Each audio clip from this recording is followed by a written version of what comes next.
ground shake. You stand tall, never fear the climb. All for one, and it's game time.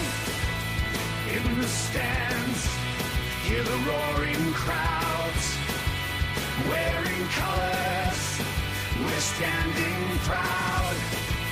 12 teams fight under the spotlight's rays. Glory's night in the all-star blaze. Sweat and toil on this hallowed turf, one will rise.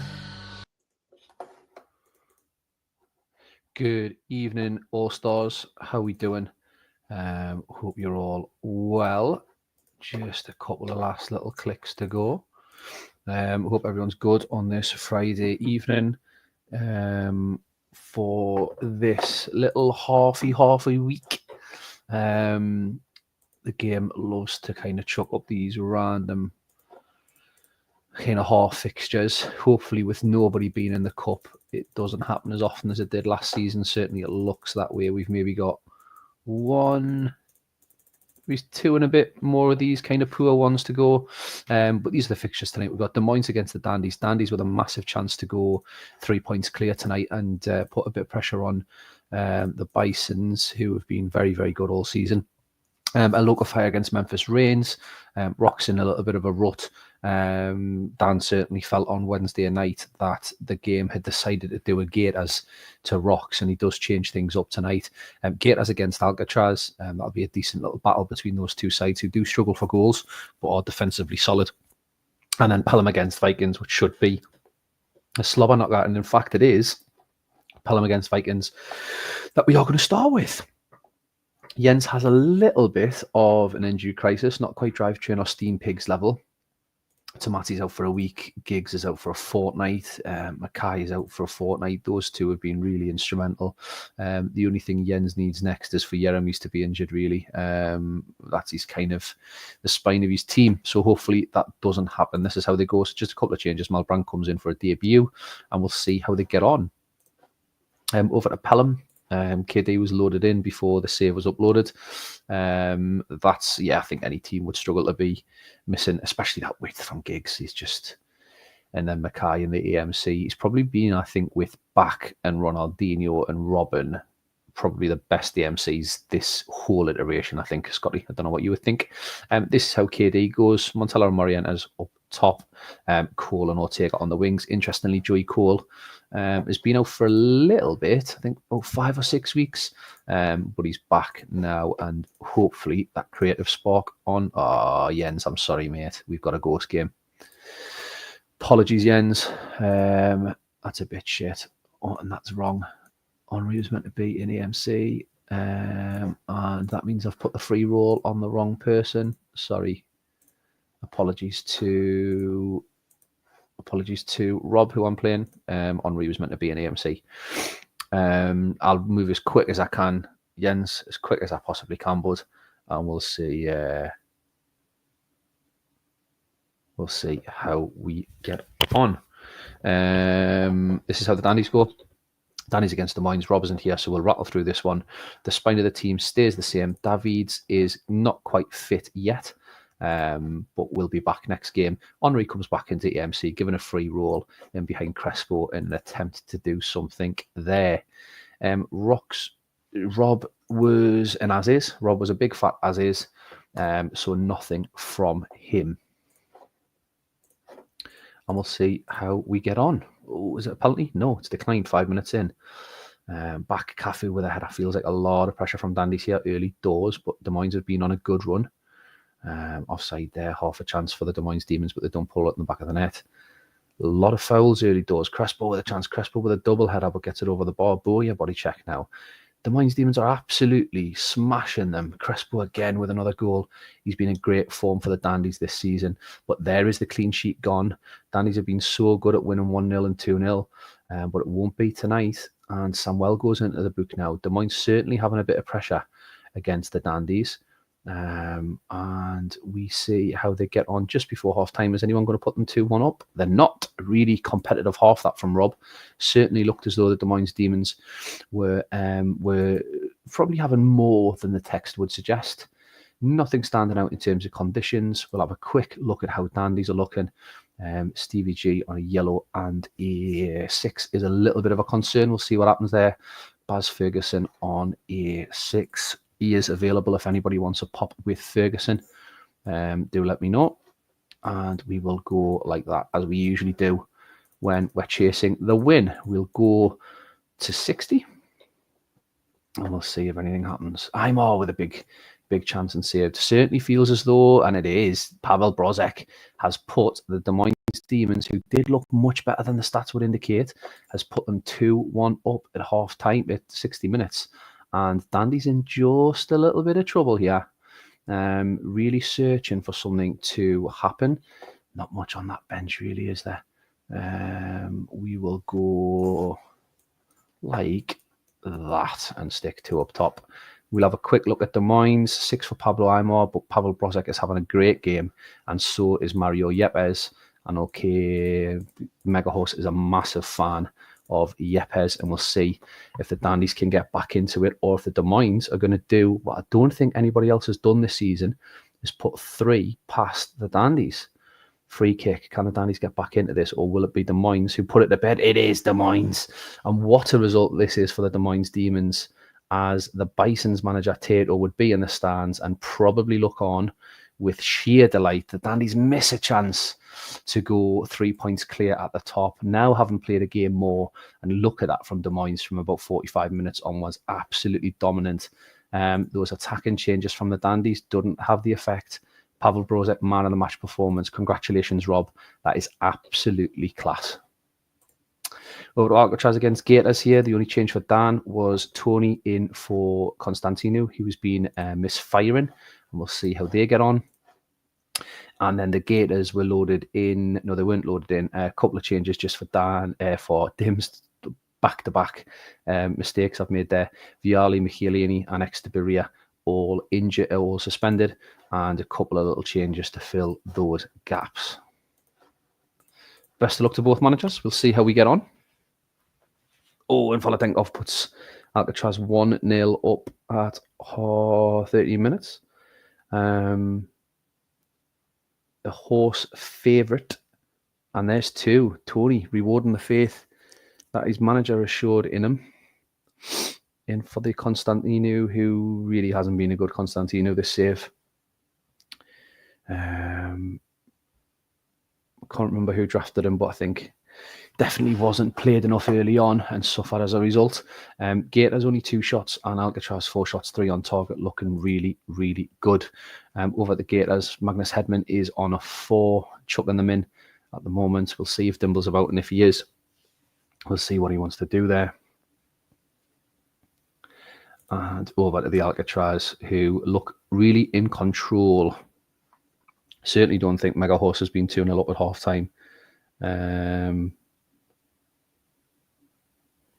Since coming back into the league, and we'll wait to see what he does. Yeah, I agree, Scott. It feels a little bit buggy with keepers at the minute, if I'm being totally honest with you. A bit like we had that one season in the Super League where the refs went mental. Over to 60 minutes, nothing happens. Shivu goes into the book. We'll go to Mega Horse first. Yeah. Buffon just chucking his own limbs into the back of the net, Steve. Nothing condition-wise to worry about. We'll see what the Mega Horse wants to do.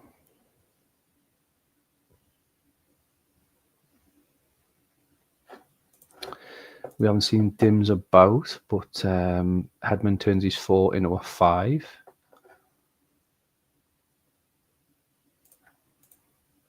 Condition-wise, nothing to worry about. Play on from the horse. We'll give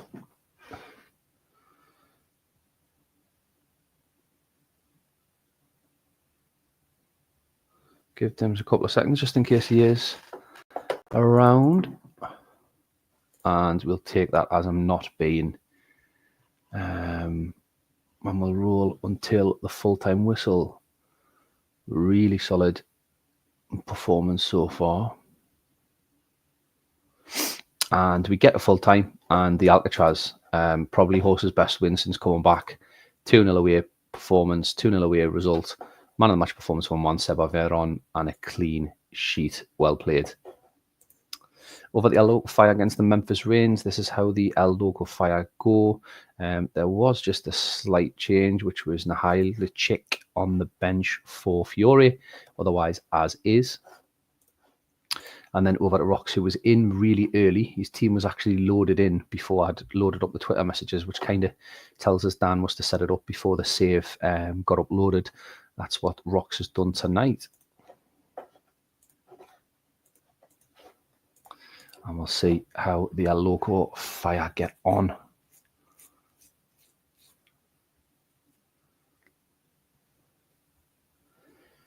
Early chances, Jacques. Ooh, Agahawa. Was that Jacques into the book with a little bit of dissent? It's an as is from Roxy. Lovely. Cheers, Scotty.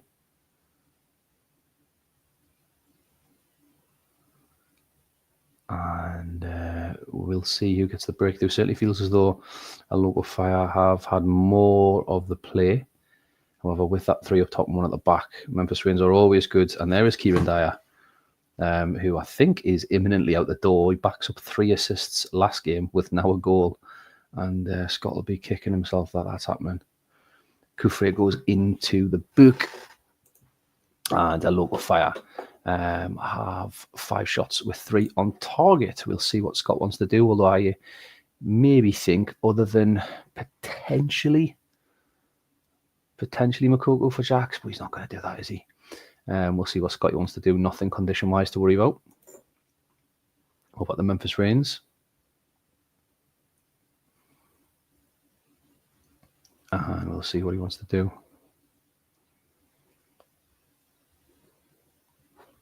Roll to 60 from Scotty.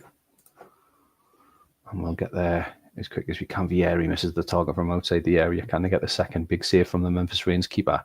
The Alessandro had it for a second there. Andre saving a free kick. Charlie Chaos goes into the book, and that's a throw into the Rains at 60 minutes. 8s and 7s, literally almost a 50-50 split. Nothing condition-wise to worry about. But Kufre, Daya, Butt, and Jacques are all on a yellow card. What about the Rocks? We'll just have a look if there's any conditions that need moved on. None.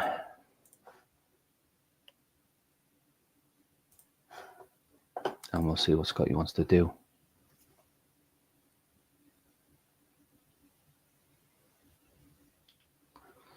Nahai Lechuk for Aga. And Tont on for Danielson. And we will roll to full time.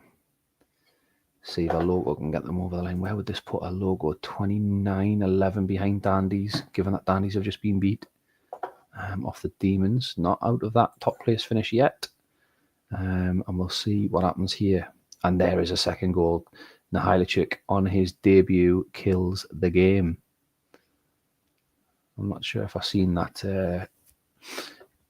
Asna, or was it Nupi on Twitter? We're absolutely bigging up Nahilichuk. Lee Youngpure gets a man of the match performance. He's been a great player for a Logo Fire. Certainly going back to the Dragons and Northern Burn, made him a stable in the Super League, and now he's definitely a stable in how's he looking actually stat wise? Yeah, he's looking pretty darn good, isn't he? And then over at the Memphis Rains when Rocks watches it back. Not much happening there. Congratulations, Scotty. 2-0 clean sheet. Over at the game we've seen, but not clicked. Hopefully got there quick enough for you, Jens.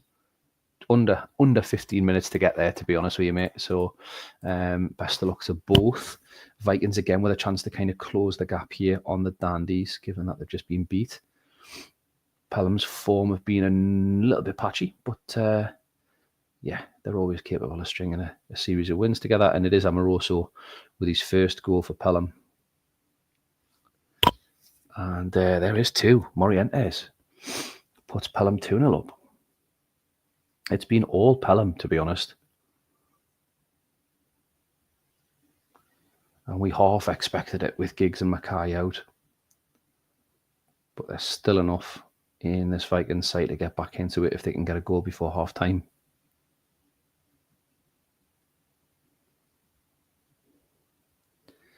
Looking really solid.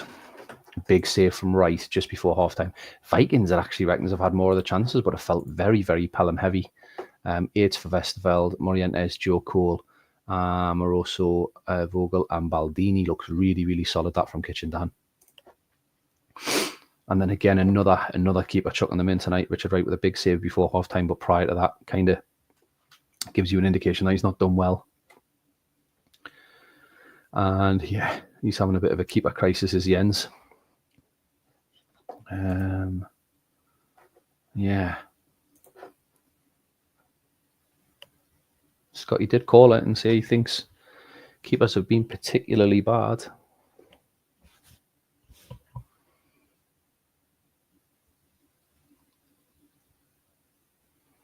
As we see what both managers, it's in as is from KD. Viduka for Steed. 3 up top. Addo and Jeremy's 2 MC. Cheers, Jens. Appreciate that, my man. And we'll roll to 60 and see if that's enough to get the Vikings back into the game.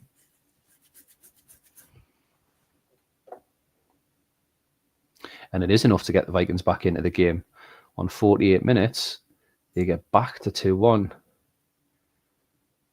Jens had that season in Super League where he went to the diamond in midfield with the wing backs. And every time he did it, it seemed to have an impact. Big save there from Richard Wright. We'll see what the Pumas want to do. Condition-wise, looks absolutely spot on. 86% being the lowest. And a 9 from Joey Cole. Big 9 that coming back into the side. We'll see what Dan wants to do. Over at the Vikings, some transformed ratings there at half time. Not Richard Wright's just yet. Condition-wise, Ronaldo on 77%, but he's been a bit of a talisman for him, to be honest. As KD is in with the changes first of all. Chadwick for Ortega. How's Ortega been? Better than I probably thought, to be honest. Better than I probably thought is the answer. Over to Vikings, Vicente for Kili Gonzalez. Ronaldo stays on 77%, and we will see as Steve has some pretty strong things to say about Malbronk getting hooked. We've jumped to 89 minutes there from 60 odd. Oh, but Vicente gets his side back into it with literally the last kick of the game as we have a Desmond and we get to extra time. Pelham stats look so good. Kitchen Dan will be kicking himself that he hasn't seen that game out. But what changes from Jens? Brilliant substitutions, brilliant changes, and they've got his team back in the game. Jens is saying, KD's saying, play on. We'll have a little look and see what happens here.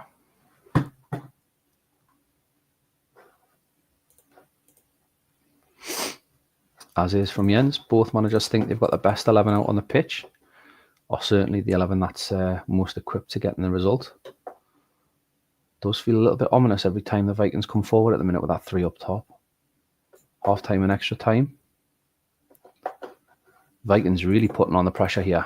Pelham have struggled to get anything going since about 60, 70 minutes. Chance off the bar, and Pelham do see out a 2-2. First half, Pelham were absolutely flying. Second half, an extra time, Vikings probably should have won that. Unlucky there, boys, in a very well shared 2-2. It brings us to the end of the night, lads, in a very ridiculously timed 18 minutes. This is how we look. Bisons are still on 40 points, as are the Dandies, but Vikings on 32, Drive Train on 28, Memphis Rains on 13. Dandies on 40, having now played a game more than Bisons, but on the same amount of points and just ahead by goal difference. And a Loco on 29, Pelham on Alcatraz. This is a little bit of a bottleneck. And the Western, who look like Des Moines now, 29 points clear on the top of their pile. Steam Picks on 26. Short Pump and Gators on 17 and 15. Boys, it's been a pleasure. Thanks for joining me tonight. I shall get the save uploaded straight away and do some quick packs. And then it'll be kitchen down for you on Sunday night. Good night, God bless, boys, and have a great weekend. Up the All-Stars.